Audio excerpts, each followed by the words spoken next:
Bismillahirrahmanirrahim. Assalamu alaikum. Student, this is our 12th week of online classes and we are gonna study chapter number 4. We are going to start chapter number 4, that is data communication. This is our lecture number 34, this week's first lecture. Data communication. तो इन दो अब chapter के title में हमारे पास data communication है. इसमें data जो है ये रॉ फैक्ट्स एंड फिगर्स होते हैं जो कि हम कंप्यूटर को एज एन इनपुट देते हैं. एंड डेटा की जो ट्रांसमिशन होती है उसको जो कैरी आउट करना होता है उसकी ट्रांसमिशन को, उसके लिए हमें कुछ कंपोनेंट्स चाहिए होते हैं. वो सारा हम इस चैप्टर में स्टडी करेंगे. कम्युनिकेशन होता है किसी चीज़ की एक जगह से दूसरी जगह उसको ट्रांसफ़र कराना. It is a transfer of information or data or anything from one place to another. That is communication. Here we go. यहाँ से आप लोग देख सकते हो data communication is the transfer of data between 2 points. एक point से दूसरी जगह डेटा को ट्रांसफ़र कराना is data communication. Now come on to data communication system. अब कम्युनिकेशन सिस्टम क्या होता है डेटा का, उसमें हमें कौन कौन से कंपोनेंट्स चाहिए होते हैं, that is we gonna look up to. Data communication system is a collection of hardware and software arranged to communicate information from one location to another. आप किसी एक पॉइंट से अगर आप मैसेज किसी दूसरी जगह कंप्यूटर पे भेजना चाह रहे हैं तो आपको पहले तो हार्डवेयर चाहिए, कंप्यूटर सिस्टम चाहिए. कंप्यूटर सिस्टम के अंदर आपके पास डिफरेंट रिसोर्सेज आ जाते हैं, monitor, system box, keyboard, mouse etcetera. And then आपके पास ट्रांसमिशन मीडियम होना चाहिए, नेटवर्क होना चाहिए कोई. देन पॉइंट 2 फिर आपके पास कंप्यूटर सिस्टम होना चाहिए और दोनों कंप्यूटर सिस्टम्स पर पॉइंट 1 एंड पॉइंट 2 पे सॉफ्टवेयर इंस्टॉल होने चाहिए दो, जो कि एज एन इंटरफेस काम करेंगे. जैसे आपके पास विंडोज़ हमने पढ़े हैं यूनिट 2 में. एंड देन उसके ऊपर फिर एप्लीकेशन सॉफ्टवेयर भी इंस्टॉल होने चाहिए. तो हार्डवेयर और सॉफ्टवेयर का एक ऐसा कम्बिनेशन, एक ऐसी अरेंजमेंट जो कि इंफॉर्मेशन को एक जगह से दूसरी जगह ट्रांसफ़र करने के लिए हेल्प करे. That is data communication system.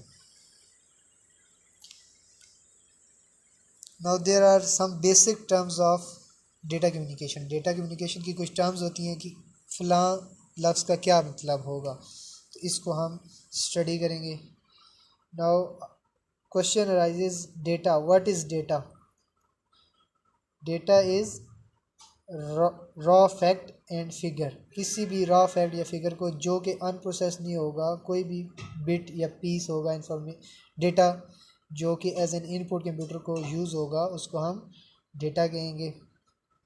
और कंप्यूटर प्रोसेसिंग के लिए ये नेसेसरी है कि उसको डेटा प्रोवाइड किया जाए कंप्यूटर को. अब डेटा किस फॉर्म में हो सकता है? It can be in any form like text. Data can be in the form of sound, graphics like pictures, images, etc. or videos. Data transmission, this is another term of data communication. Data transmission is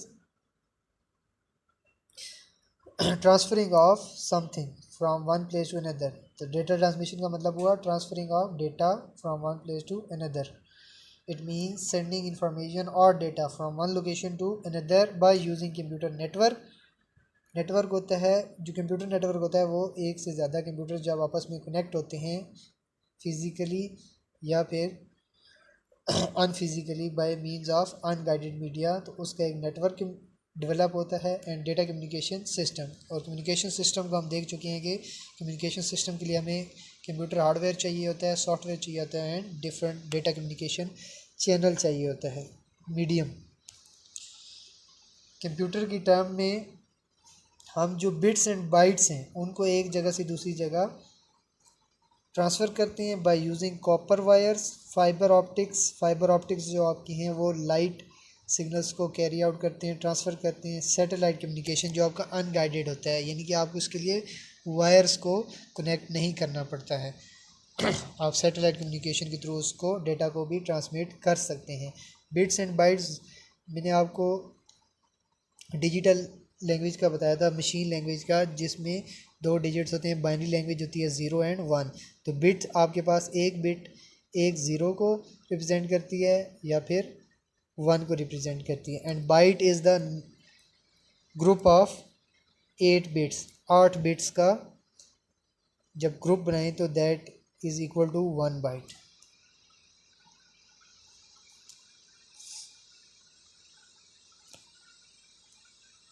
then signal, आप जब data आप transfer कराते हो तो वो in the form of signals आता है। तो सबसे पहले हमें पता होना चाहिए व्हाट इज़ सिग्नल। किसी भी फिज़िकल क्वांटिटी में विद रिस्पेक्ट टू टाइम कोई भी चेंज आएगा, ऑब्जर्वेबल चेंज आएगा, उसको हम कहेंगे सिग्नल। कोई भी वेरिएशन आएगी किसी भी फिज़िकल क्वांटिटी में with time, that would be called signal. अब फिज़िकल क्वांटिटीज़ कौन कौन सी हो सकती हैं? हम टेम्परेचर भी मेजर करते हैं, प्रेशर मेजर करते हैं, एंड हार्ट बीट रेट जो है वो भी काउंट करते हैं।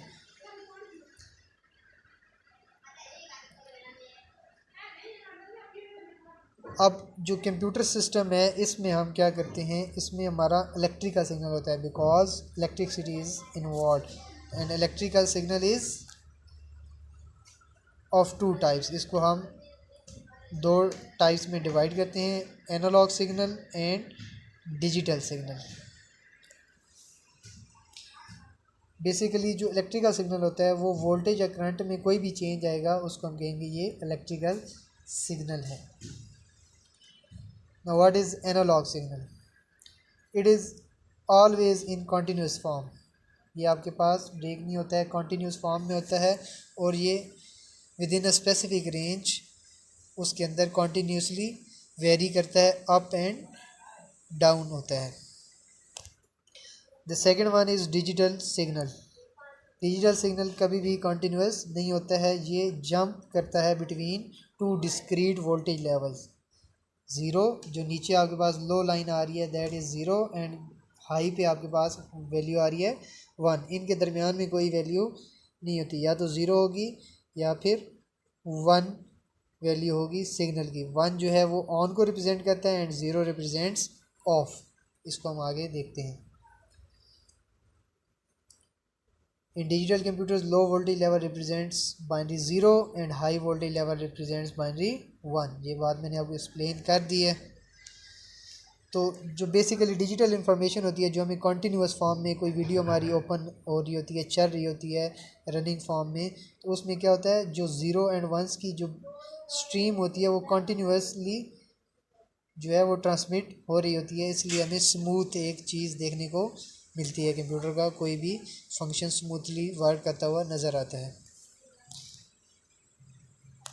आपके पास जो पल्स ऑन है वो 1 को रिप्रेजेंट करेगा, 1 आपका जहाँ पे भी आएगा उसका मतलब होगा on, and pulse of would represent 0, 0 का मतलब होगा ऑफ।